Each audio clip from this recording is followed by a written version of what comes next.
Hello and welcome to Children's Lives Matter, the new Thriving Women Network series that enlightens, encourages, and empowers parents to imagine, to reimagine, and individualize parenting to make raising emotionally balanced children a reality for everyone. We believe that every child is important and deserves to be loved. For our first time viewers, my name is Vera Thomas, and I am streaming live from Canton, Ohio, with Jessica Sheehan from Oregon. Jessica, what is our theme for this month? Hi, Vera. So this month, our theme is May being Mental Health Awareness Month. And as you know, since its inception in 1949, Mental Health Awareness Month has been a cornerstone of addressing the challenges faced by millions of Americans living with mental health conditions. The national movement is dedicated to eradicating the stigma, to extending support, fostering public education, and advocating for policies that prioritize the well-being of individuals and families affected by mental illness. Now, last week's episode, we focused on emotional abuse as the final episode of a 3-part series on child abuse that we did, and that contained information to help those outside the family understand how they can help. The episode of Children's Lives Matter this time is the first episode of a 4-part series for mental health awareness, and it's focused on emotional intelligence. In this episode, Vera, we are going to help our viewers learn more than you ever thought you could about emotions and how they drive behavior. So I can't think of many things more important than that. Now, Vera, what is our quote for this week? This week is to inspire thought. For this week was Dr. Alice Miller, author of The Drama of the Gifted Child. And her quote is, "How do people with unhappy childhoods think about their own experience? They repress the hell out of it." Wow. So true. Yes, so true. And emotional intelligence is so critical.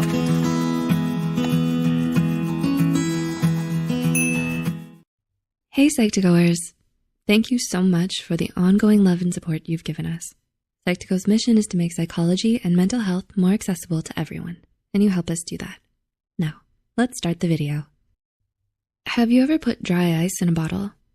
As the CO2 turns into gas, the bottle gradually expands with pressure until, with a sudden pop, the bottle explodes. And bottling dry ice is exactly like bottling up your emotions. There's a time limit before the metaphorical bottle explodes. And it can be hard to release the pressure. The first step in properly processing your emotions is to recognize that you're closing yourself off from them. So, here are 6 signs you're bottling up your emotions. 1. You rarely yell or cry, but you can erupt over small issues. Let's say your partner drops a cup and breaks it while washing the dishes, and you suddenly feel your blood boiling with this overwhelming anger. Your outburst over this relatively minor issue can be a sign of deeper, more suppressed troubles in your relationship or personal life. In a study by the University of Texas, Researchers had one group of subjects watch horrifyingly disgusting film scenes while suppressing any reaction or emotion they felt. Afterwards, the first group was significantly more aggressive than the second group of subjects who were allowed to express themselves. The study, published in Social Psychological and Personality Science, shows how bottling up your emotions can actually make them more powerful. 2. You distract yourself whenever you start to feel uneasy. Do you find yourself mindlessly scrolling through Instagram or guilty binge-watching hours of The Good Place? A telltale sign of suppressing your emotions is avoidance. You engage in self-destructive behaviors like drinking or smoking. You try to escape by watching TV, playing video games, or even oversleeping in order to avoid thinking about how you feel. 3. You feel like you're a different person around others than you are by yourself. Bottling up your emotions can create a divide between who you think you are and how others see you. You might feel exhausted, anxious, or jaded in private, but your friends may see you as confident and calm. In fact, you may even be the clown of your friend group. If you avoid expressing yourself, you may feel like you have two separate faces and that no one truly knows you. Perhaps you're not sure yourself who you are. As activist Bryant McGill states, to know yourself is to love yourself and to welcome and love all the emotions that come with you. 4. You often feel uncomfortable around highly emotional people. If you suppress yourself, you might think that crying or screaming is embarrassing or bad, but more subtly, you'll just feel uncomfortable around highly emotional people who visibly express their emotions. You might struggle with how to react or how to offer comfort to them in their time of distress, especially if emotions hold a sort of stigma and pain for you personally. 5. You experience life from a third-person perspective. Maybe you're at the mall with your friends and everyone is laughing and joking around, but you feel as if you're observing the fun rather than fully engaging in it. You feel distant from others. You may also find intimacy difficult and have only a few close friends. By bottling up your emotions, you distance yourself from how you feel. It makes not only anger and sadness harder to express, but also expressing happiness and joy. And 6. You avoid confrontation and never address the cause of your emotions. Perhaps you feel powerless over your own life. You're unable to think deeply about your emotions, nor can you talk to others about how they make you upset. Even if you bottle your emotions, you can still feel angry and sad, but instead of finding the cause of the negativity, you numb yourself to the pain. You fear any sort of confrontation and you avoid your emotions just like you avoid emotional people. Psychologist Perpetua Neo explains that emotions shouldn't be so fear-inducing. They exist for a reason. In fact, she calls them our first intel in a war, because they're often a sign that something is wrong and needs fixing. You can learn to let in your emotions and use them to identify changes that need to be made in your life. So, did you recognize any of these signs in yourself and how you connect with others? If you enjoyed watching this video, give us a thumbs up and share it with someone who might find it helpful too. The studies and references mentioned in this video are in the description. Don't forget to hit the subscribe button and the notification bell icon for more Psych2Go content. And as always, thanks for watching, and we'll... Wow, Dixie Ann, that was pretty deep, wasn't it? And I don't know about you, but I think I've bottled up emotions over time in various situations. I think we have. We all have. You know, most of us didn't come from an era where we were taught to practice that. You know, I made a note on that last point. Emotions exist for a reason.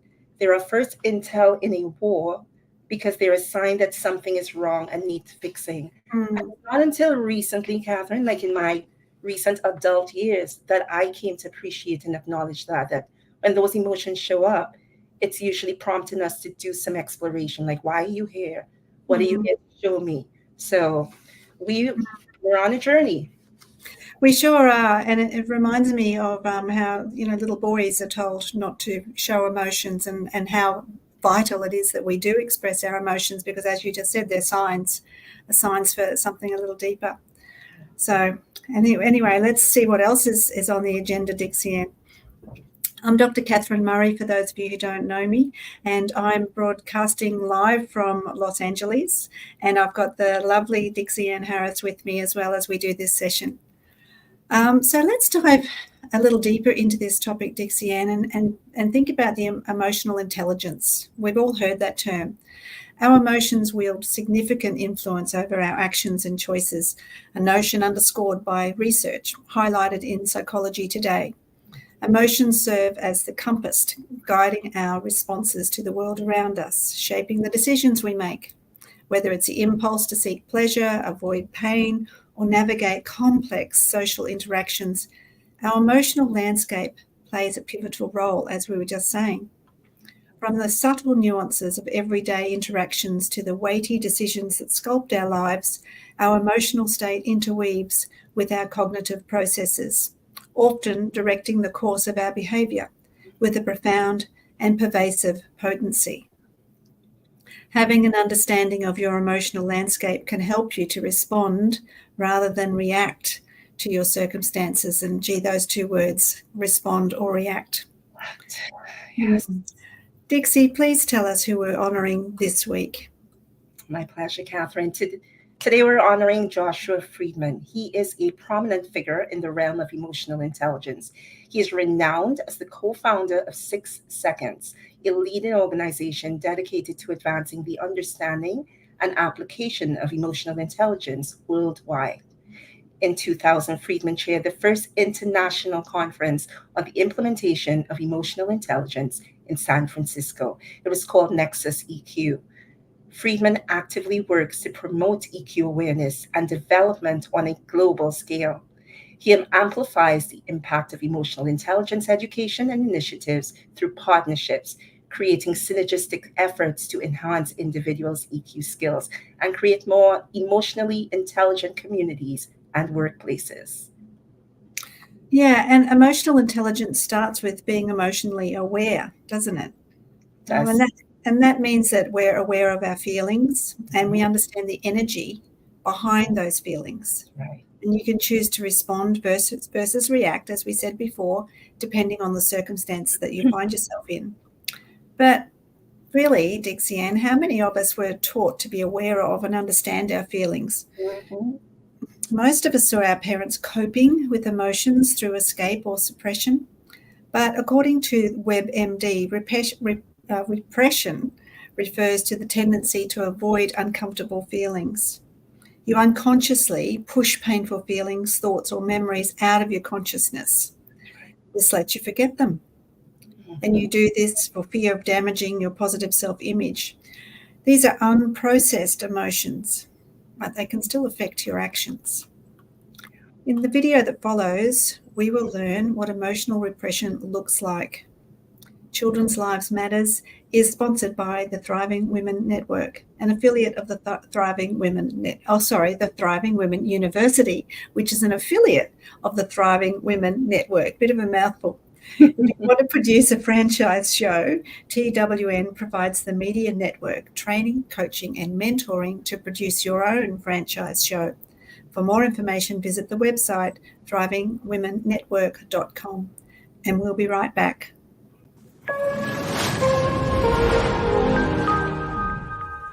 Everything I learned about emotional repression, I learned from you. The things you said, the behaviors you modeled. The thing is, I know it's not your fault. You just followed the behaviors your parents showed you. You never learned how to positively express your feelings. So you told me not to cry. You told me to pretend that their words didn't hurt. We don't let them know how we feel, you'd say. As if these people had power over us, as if they cared what we felt.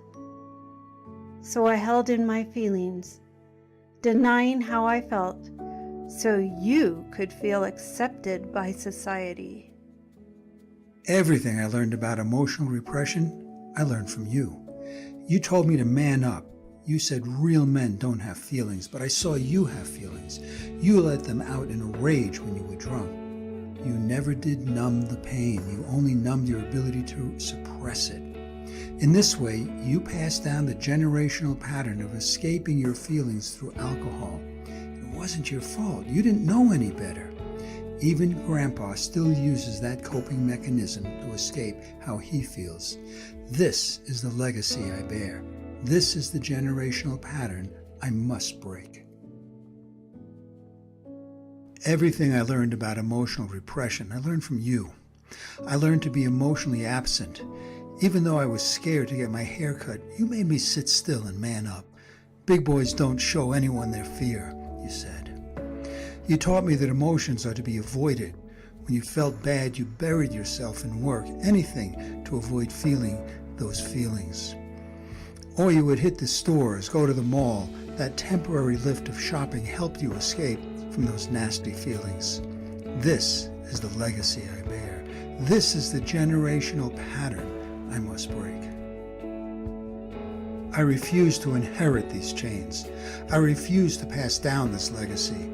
I will break free from emotional repression, from numbing, from escaping. I will learn to embrace my feelings, to express them authentically, and to break the cycle for future generations. This is my journey of emotional liberation.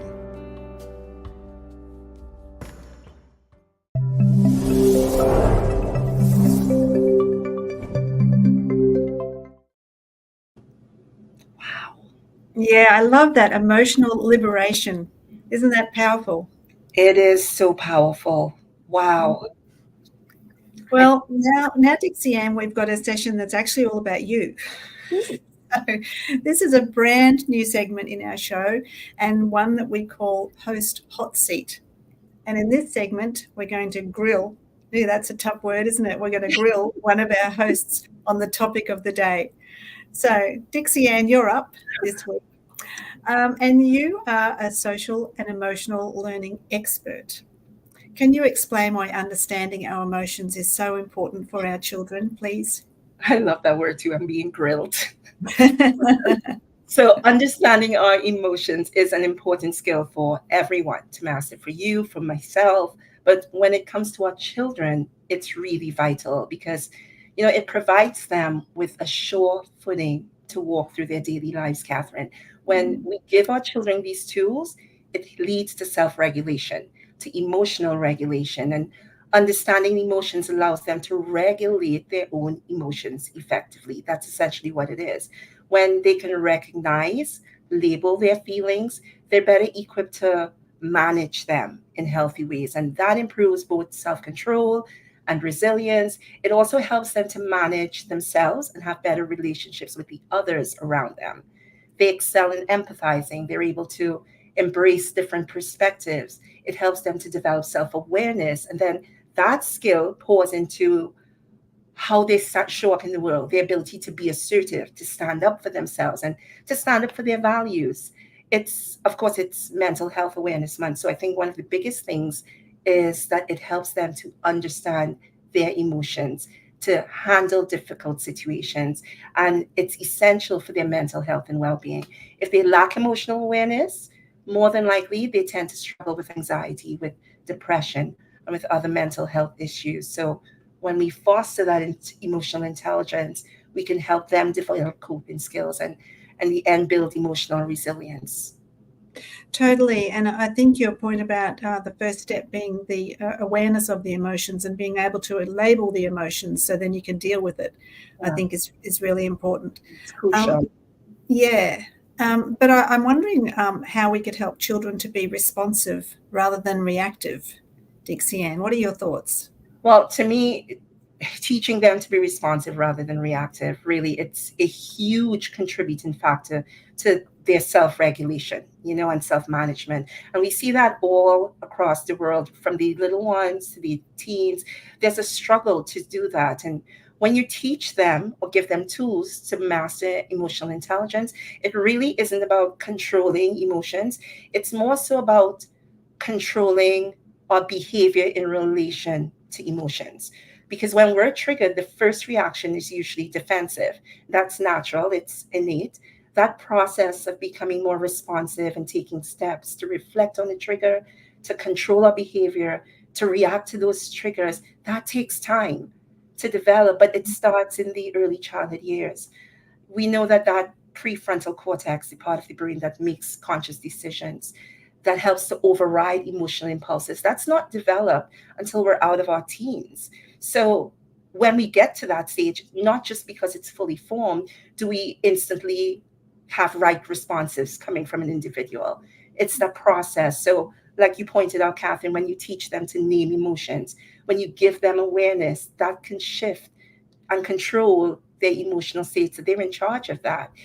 That's where it starts. It empowers them to be more mindful and more intentional and just how they respond to the world. Mm.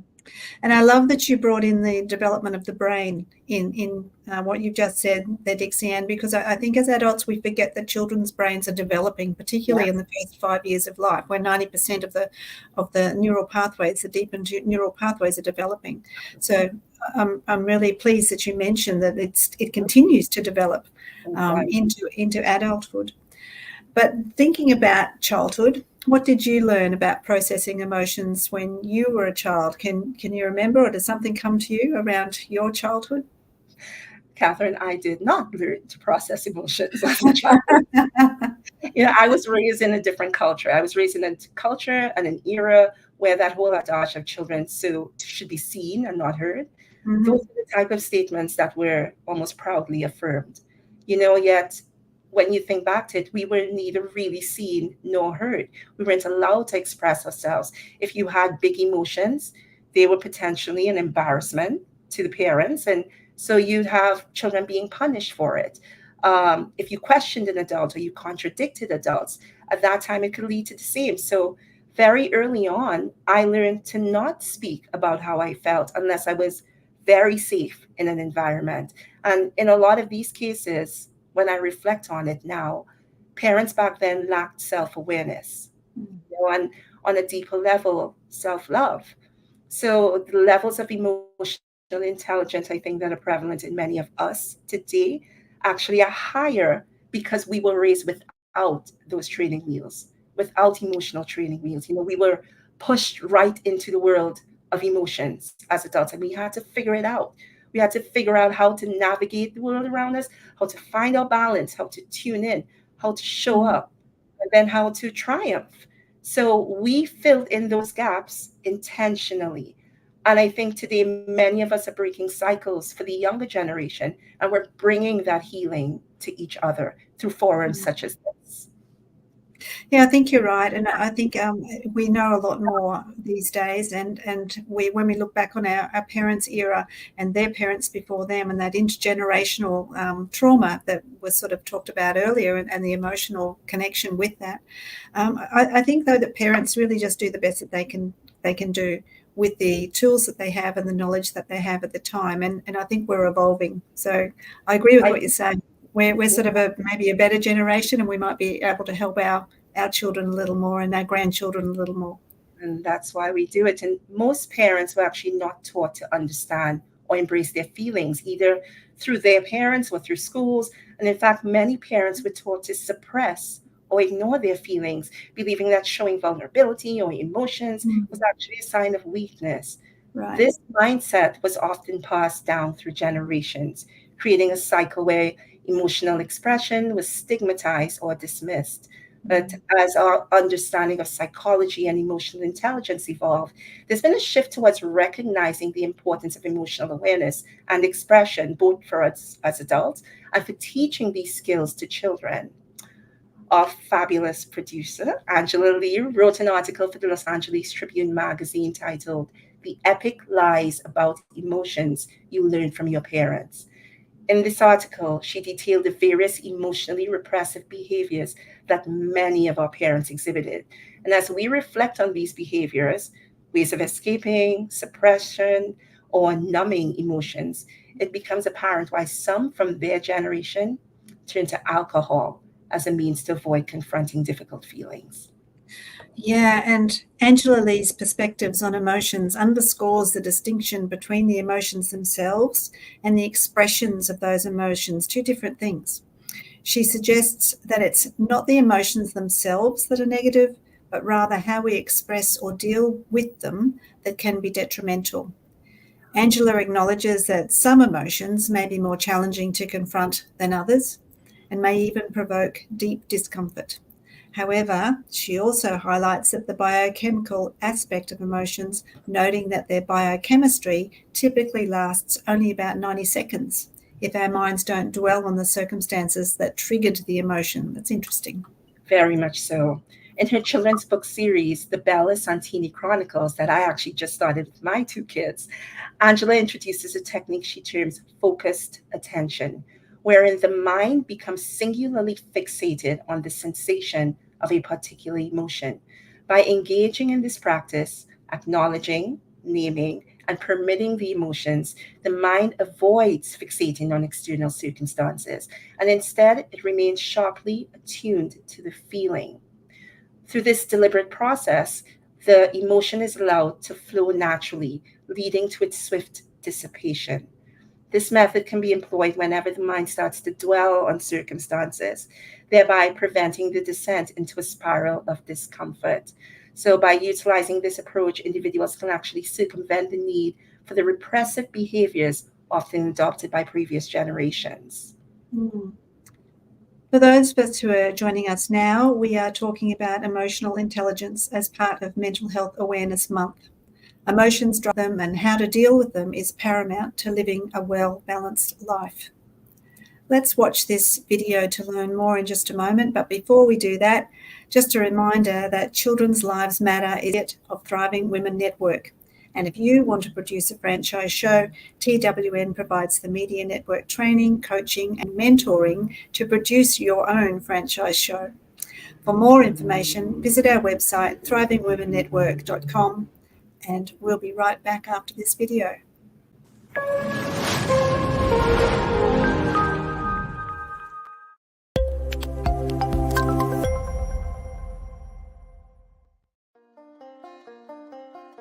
Emotional intelligence refers to the ability to recognize, interpret, and process emotions in yourself and others.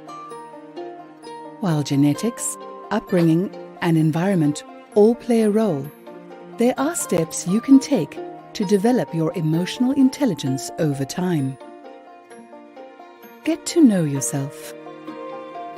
Emotionally intelligent people are self-aware.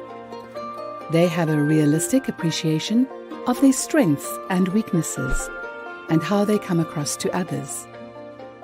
Peer feedback is one way of improving your self-awareness and may uncover a few of your emotional blind spots. Learn your triggers. Linked to the notion of self-awareness is knowing how you are likely to respond in particular situations. Think about how you felt the last time you were under pressure. Did these feelings help or hinder you? Recognizing emotions and the source of these emotions can shift your emotional state.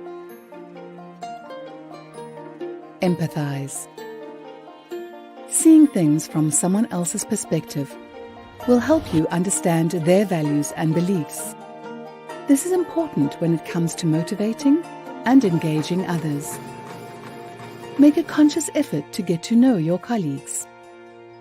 Ask open questions and actively listen to what they have to say, rather than simply waiting for your turn to speak.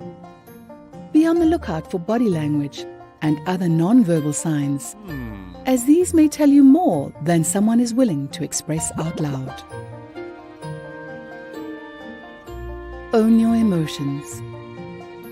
Part of being emotionally intelligent is about taking responsibility for the way you interact with others.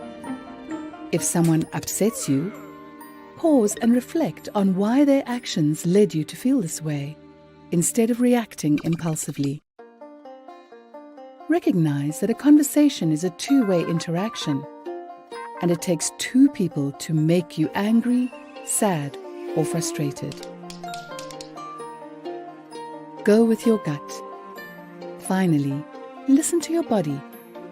If your stomach starts doing backflips every time you speak to a senior manager, or your muscles tense up before you go into a meeting, what does this tell you? Counterintuitive as it might seem, emotions can be a valuable source of information when making rational decisions at work. Remember, emotional intelligence isn't about suppressing emotions. It's about learning how to recognize, process, and channel them in a way that benefits you and your team. Enhancing your emotional intelligence requires effort, but it can be achieved with sustained practice.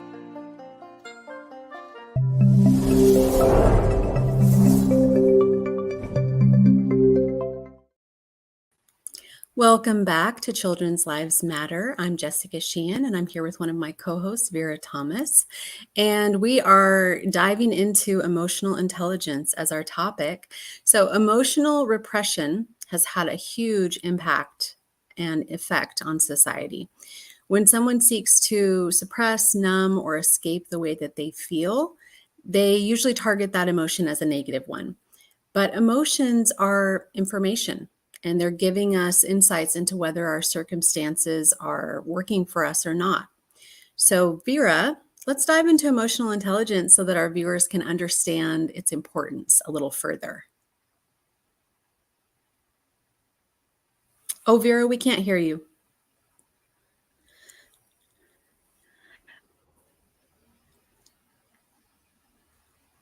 Come on. Okay. There we go. All right. Here we go. Here we go.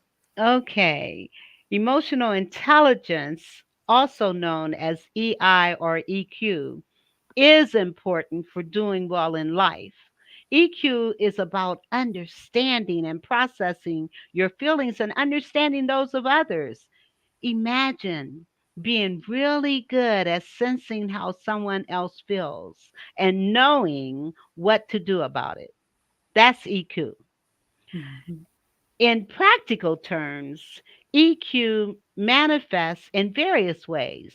It allows individuals to easily navigate social interactions, fostering stronger connections and more meaningful relationships. In a professional context, EQ enables better collaboration, conflict resolution, and leadership skills.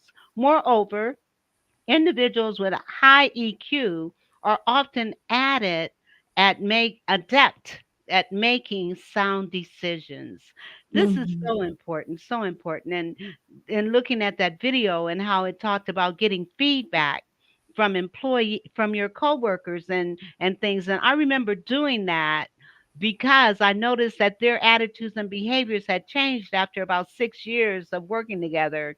And so I asked, why the change? And awareness precedes change. And so sometimes we don't see how we are coming across with other people or how our emotions are impacting others. And so that feedback is really important. Yes, and we get feedback from other people just the way that our emotions are giving us feedback about ourselves. So Yes. that's a great point. And surprisingly, some people don't know that EQ is even more important than IQ. So everyone's familiar with IQ. That means how smart you are in traditional ways. But studies show that EQ might be responsible for up to 80% of our success in life, while IQ only counts for 20%. And I think that speaks to the fact that we are social beings and we are social animals and we are interacting with one another, and life is an emotional contact sport. Absolutely. And that's why many advocates want to teach emotional intelligence in elementary school. Key, by introducing children to concepts related to emotions, empathy, and interpersonal skills for a young age. Educators aim to equip them with essential tools for navigating the complexities of human interaction and succeeding in both personal and professional spheres later in life. This is so important. And so imagine learning about EQ alongside of math and science. It could make all the difference in how we all get along and succeed. A game changer. Yes, so true, Vera. And becoming aware of your emotional landscape is the beginning of emotional intelligence. We all carry these emotional triggers. We respond to our circumstances based on those triggers. But the triggers are not always part of our awareness, and they might be buried in our subconscious mind. So you can start becoming emotionally intelligent by noticing what those behaviors are and what causes you to be triggered. And then you can think back about the first time in your life where you felt that way. And the first time you experienced that feeling is probably the origin of that emotional trigger. So during our commercial break, we're going to learn more about emotional triggers, Vera. Before we do that, though, we want to remind you all that Children's Lives Matter is sponsored by Thriving Women University, an affiliate of the Thriving Women TV network. If you want to produce a franchise show, TWN provides the media network training, the coaching, and mentoring to produce your franchise show. For more information, you can visit our website at thrivingwomennetwork.com, and we'll be right back.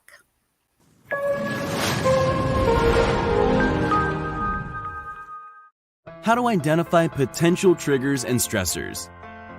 Stress is a normal part of everyone's life, and in our busy world, feelings of stress can originate from many different areas. If we worry about and fret over our stress, it can become harmful. But if we recognize it and manage, it can actually help us perform and improve. One essential tool to help you manage stress involves identifying the circumstances that lead you to feel this way. These circumstances are your stressors or triggers. By developing awareness in this area, you can learn to recognize your stressors, prepare for your stressors, and mindfully respond to your stressors with actions that reduce their impact. To identify your stressors, you need to start paying attention. Instead of moving through life mindlessly, take notice of what is happening around you and how you feel in response to what is happening. One of the most effective ways to do this is to keep a log. In this log, you will record 2 sets of information. The first is a list of all the events that occurred in the course of your day. The second is a list of corresponding feelings you had in response to each event. Information is power. The more you pay attention and the more information you gather, the more you will notice patterns between situations in your life and stress levels. The more you notice, the more equipped you will be to take action, reduce stress, and improve your quality of life.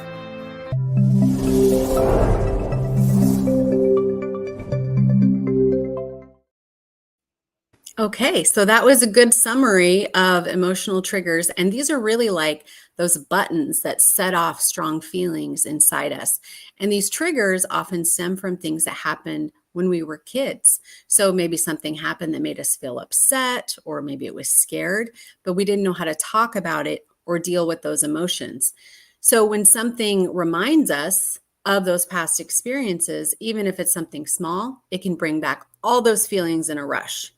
And for example, if someone yells at us in a way that reminds us of how our parents used to yell when we were little, it might make us feel really upset or defensive in that moment, even if the situation isn't exactly the same.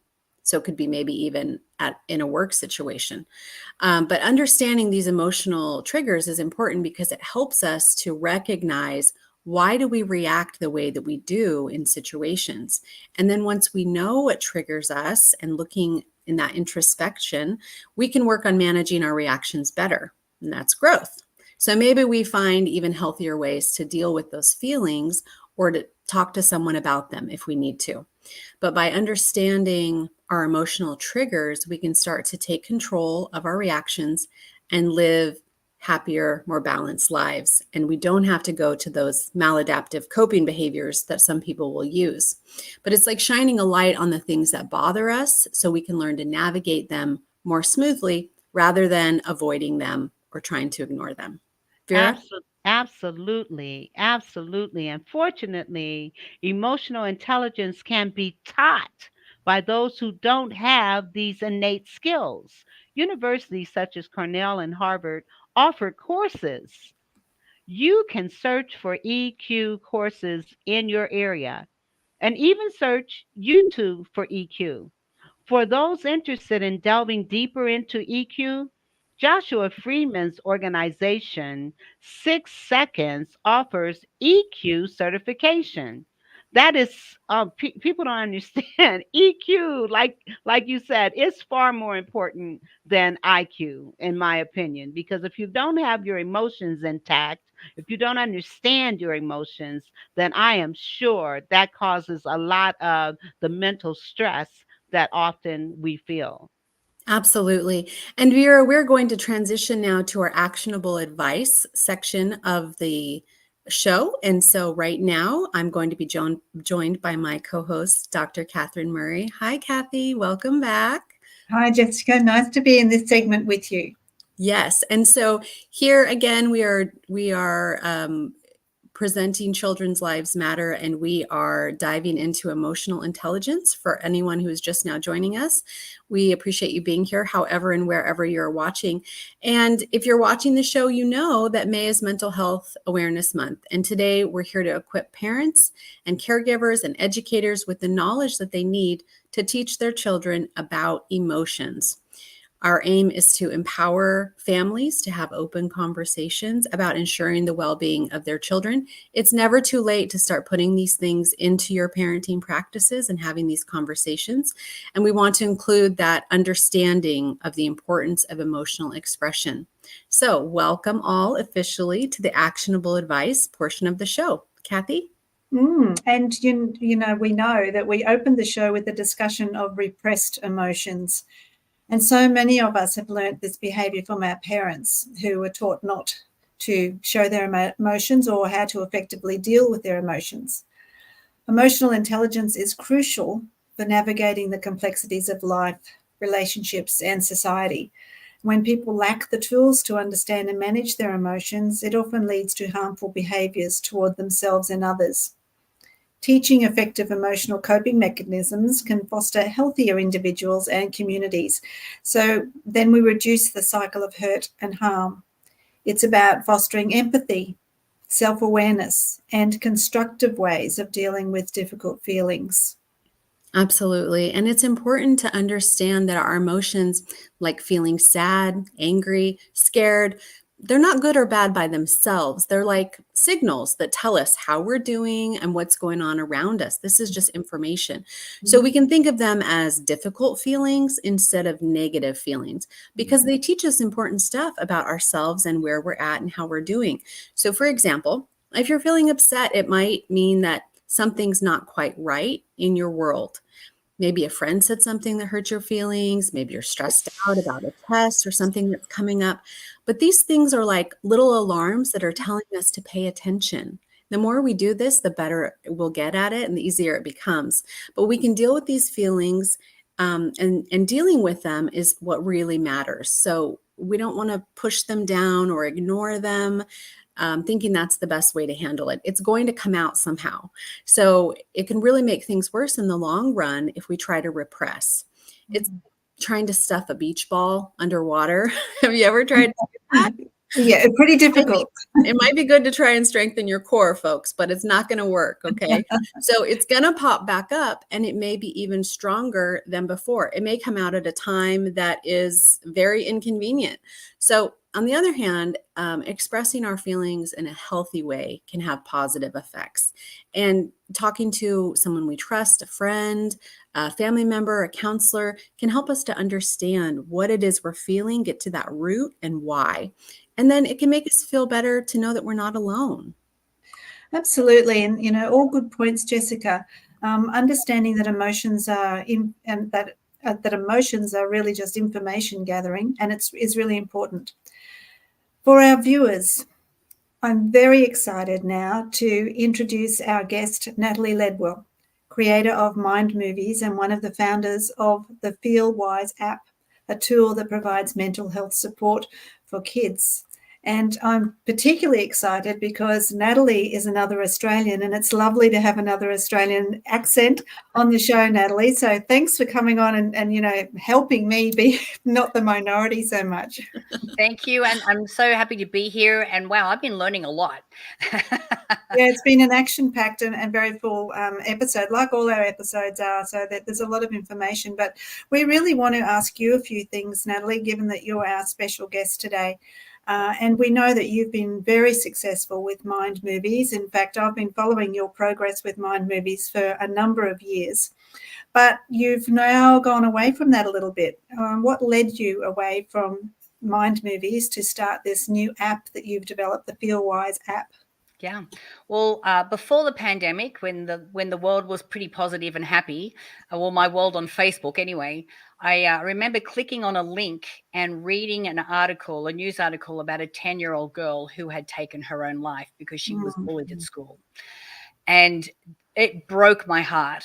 And then when I started to pull at that thread and investigate what was happening, the suicide rate, the self-harming rate, the mental anguish that children are feeling right now, and of course it's been just exaggerated after the pandemic.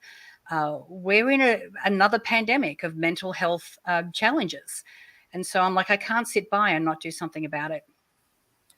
Yeah, well, I'm so glad that you're not sitting by and that you have taken a proactive role, which is so needed and so valuable with what you're doing. But I just want to ask you a question. Did your school or parents teach you how to deal with emotions? And did you get any main lessons from your parents? No, I grew up in a country town and I'm one of 8 kids. So I was of the generation where if you fell off your bike and broke your leg, your mum would just lick it, put a Band-Aid on and go, off you go, you'll be right. So there was a lot of repression. There was, we weren't allowed to feel our emotions. That was that era where you just had to be tough. And I think Australians are kind of tough anyway, but it doesn't serve us by any means, because as we were saying before, if you push those emotions down, not only are they stored somewhere in your body and can like manifest as dis-ease, but they're going to come out some way. And if you've been repressing them, it's not going to be in a healthy way. Totally. And so, Natalie, tell us how the FeelWise app can help kids with their emotions. Take us through that. So everything that we've talked about or that you've shown videos about on this show so far, the app is going to be able to help you to do. So, we talk about repressing our emotions, so we don't really know what it is that we're feeling. So when you go into the FeelWise app, the first thing you do is check in. And through our AI voice analysis technology, we can actually measure what emotional frequency you're feeling in that moment, even if you're not consciously aware of it. So we give you a little report and then we give you some suggestions on what you can do to move that energy. We even have features like, visualization and meditation and mind movies and a whole bunch of different things. But I think what I love most about the app is that when people join the app, they can either join with a buddy or they can join with a family and friend team of up to 6 people. So now you've got a support group where you can actually open up conversations about your emotions in a way that's going to help you to identify what they are, and then have healthy tools and things that you can do to be able to shift it. I think it completely, I think if you're watching this show and you go, okay, all of this sounds great, but where do I even start? Something like the FeelWise app will give you some specific steps on exactly how to do that, how to model those conversations, and how to be able to shift your energy whenever you want to. Wow. Okay. So that's a really useful tool. It sounds like there are a lot of different pieces of that would be wonderful for people who want to be more self-aware and to practice and to have that support group. And Natalie, tell us, this episode is about diving deep into emotional intelligence. And how did you personally step into this field? I have been teaching personal development for 16 years. And what I have known to be true over that 16 years, and I've mainly been working with adults, is that even though we can sit down and dream up this amazing life for ourselves and, consciously go, I want to be wealthy and be in a loving relationship and be very healthy, what normally stops us from creating that life is our old patterns, is our own programs, those old thoughts that we have in our mind that we adopted when we were kids because of our environment or what we were told and how we saw ourselves compared to other people. So then our whole life is now through that lens. So if we were told that we weren't intelligent or that we weren't pretty or that we'll never amount to anything, then that's the lens that we lived our life through. And so having to uncover what that is for adults and going through that process is a challenge for most adults. So for me, it's like, well, why don't we start talking to kids right now so that they can build a strong sense of self, that they have a positive self-image, that they have their personal standards, they know who they are, what their values are, how they want the world to see them, so that they can have a healthy mindset from the beginning rather than all the way down the track 30, 40, 50 years later trying to undo all of the damage that was done when we were younger. Yeah, we're on the same page there, Natalie. I believe that we need to start young too and support children to be all that they can be as productive adults as they get older. So, and sometimes I think the children can then show the adults how to do things a little more openly, perhaps. And you mentioned before, Natalie, about the young 10-year-old girl, which, like you, broke my heart too, who committed suicide because of the bullying. If your app was available then, how could your app have helped her in that situation? Well, for starters, if her parents are also involved in the app as well, when she is struggling and they can see that she's struggling, we have like a whole library of lessons in there. And one of them is particularly about for parents knowing how to approach the conversation about emotions with their kids. You know, most kids, they're shut down. They don't want to talk about it, or they're feeling emotions that they don't even have words to describe. So within the app, not only do parents know how to open those conversations, how to broach that, but then they also have at their disposal all these different tools and activities that they can do with their children to help them to shift their emotions. So, you know, it's like an all-encompassing guide that supports the entire family. That's a great combination that you're really supporting the whole family, not just individuals, and it gives them, I guess, a starting place for conversations so that they can be more open and recognize and label the emotion that they're feeling. Because I think once you label it, then you can deal with it. Absolutely. And also, like we were saying before, emotions aren't right or wrong. And they're always an indication of something that we want to look at. So, you know, not helping children not to feel guilty about feeling sad or feeling down, but also giving them the ability to go, well, let's do something together as a family, or why don't you try doing something like this that's going to help you to feel better, I think is really important when it comes to managing the emotional intelligence and emotional regulation of children. Yeah, totally agree with you. You've told us a little bit about your journey with Mind Movies and now your Feel Well app. But when we look forward, we're looking at your vision. What is your vision for the future and how can we support you?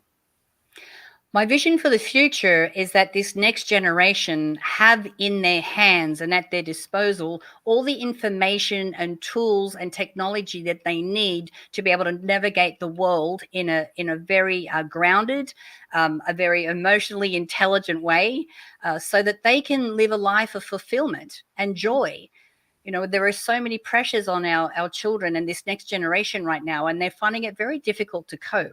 So what I see is that they all have access to the information and tools they need to live a loving and happy lifestyle. That sounds like a beautiful vision to me. And Absolutely. Natalie, I just want to say thank you. Thank you for joining us today. Your expertise on this subject is really appreciated, and thank you for adding to our conversation today. Thank you, Thank you Natalie. very much. And as a reminder, everyone, Children's Lives Matter is sponsored by Thriving Women University, an affiliate of the Thriving Women Network.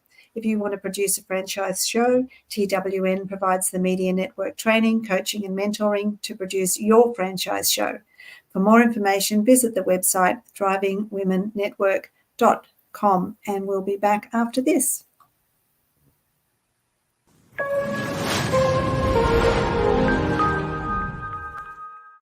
Hey everybody, this video is about positive and negative emotions.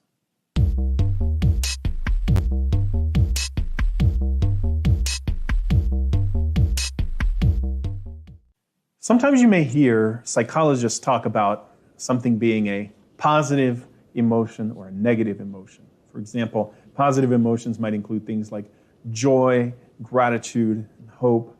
Negative emotions might be something like shame, guilt, or embarrassment.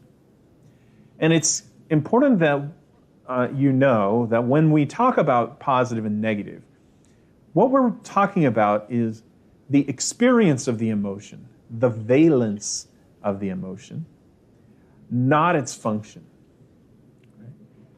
So emotions tend to serve a purpose, and the purpose is to help guide our behavior. Right? And there may be times when it is good to experience negative emotions. For example, you may feel guilt when you have wronged someone, but that is a good thing because it can help you recognize that you've done wrong and help you rectify the social damage. Maybe it could be bad, likewise, to feel positive emotions sometimes.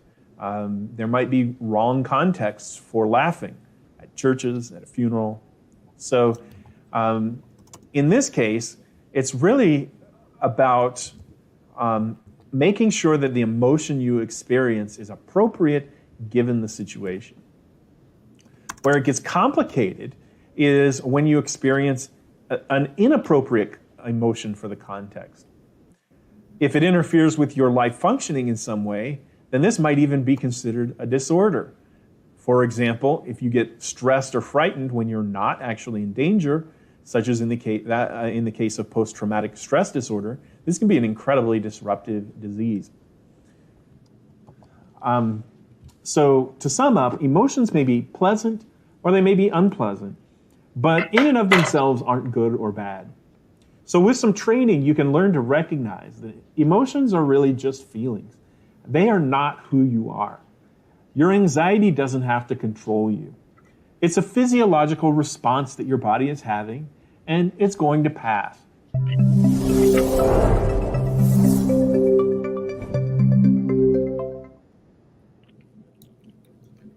Well, welcome back to Children's Lives Matter.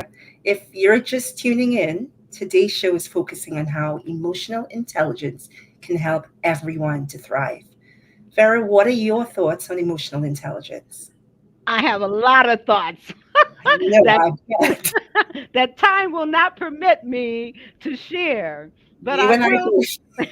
but I will say, when you consider that 64% of adults who have mental or emotional issues, they stem from their childhood. And so understanding that and the fact that the second cause of death for 6-year-olds to 34-year-olds is suicide, emotional intelligence is absolutely critical. And I mean, my own experience, I understand how I suppressed and had a lot of stomach problems because one of the things that Dr. Ledwell said was, it becomes a dis-ease when you are not focusing in on and identifying your own emotional triggers and or how you relate, react, and respond where emotions are concerned. And starting with kids, her app is invaluable and absolutely necessary. All right, I'm going to shut up because I can go on and on and on. I feel you. Emotions play such a big role in how we make choices every day. I mean, think about it. When you're happy, you're more likely to say yes to things and to take risks. But when you're feeling scared or anxious, you might actually play it safe and avoid certain situations. So our emotions are like little guides that influences the decisions that we make. They help us decide what feels right or wrong in different situations. And for example, if you're excited about a new opportunity, that excitement might push you to go for it, even if it's a little bit scary at first. And if you're really angry, you might make decisions that you wouldn't normally make because that anger is clouding your judgment. Yes. Oh my God. I could speak on that.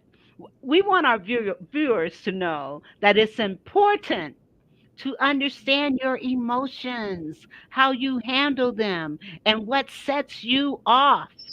This awareness helps you to respond in a conscious way rather than just being reactive. Let's watch this last clip for the benefits of being emotionally intelligent. Now, Children's Lives Matter is sponsored by Thriving Women University, an affiliate of the Thriving Women Network. If you want to produce a franchise show. TWN provides the media network, training, coaching, and mentoring to produce your own franchise show. For more information, visit our website at www.thrivingwomennetwork.com. We'll be right back.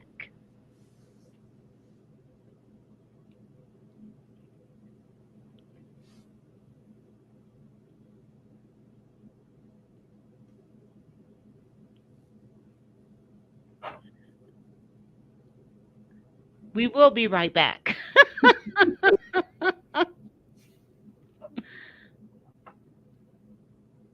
It must be okay. Something must be happening. Well, we want to thank our Prime viewers from around the world and for supporting today's mission of enlightening, encouraging, and empowering parents to have a conversation with their children about how to embrace people with that may be suffering from emotional intelligence. You can support us by joining our Facebook group, Thriving Women TV, and telling a friend. You can watch recent episodes on demand at our Facebook page or the E360 TV or our website at www.thrivingwomennetwork.com. Children's Lives Matter is sponsored by Thriving Women University, an affiliate of the Thriving Women Network. If you want to produce a franchise show, TWN provides the media, network training, coaching, and mentoring to produce your franchise show. For more information, visit our website. And you might want to tune into our other show, Every Child Can Learn, which is on Wednesdays at 2 Eastern Time. I'm Dixie Ann Harris Gordon. And I'm Vera Thomas. See you next week.